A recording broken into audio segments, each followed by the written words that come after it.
Hello everyone welcome करछि मो नुआ व्लॉग को। सो गाइस लंच रे हमर बहुत ही बढ़िया टेस्टी भेज खाइबा आ ये हमर क्यूटू कार्तिक जे आज आस्तिले घर 4टा बेले पागटा पूरा घोरा घोरा करदेला। वर्षा आसवा स्टार्ट हो गला किंतु वर्षा हेलानी देखिपे बढ़िया पाग ना। मु तापर आंको पांपुड़ी चाट गुपचुप आने कही तो ये सांगे सांग नहीं पलि आसते आ संध्या बेले आम बाहरी पलु चित्रलेखा दीदी घर को। तो दीदी भी प्रेगनेंसी चलती से जो किसी मनपसंद जिनस नहीं जाइए। तो मुझे आइसक्रीम खाई पहुँची गली दीदी घरे।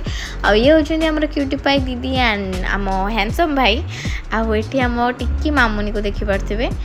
तो केड़े क्यूटटा ना।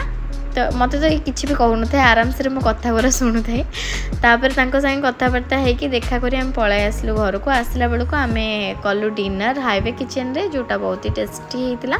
तो खाई पीकि मु गोटे आइसक्रीम ट्राए कली यहाँ स्पेशल आइसक्रीम जोटा बहुत बढ़िया होता। मु सब पूरा खाई भी पार्लिनी आंको तो देखिपे आपण मैंने।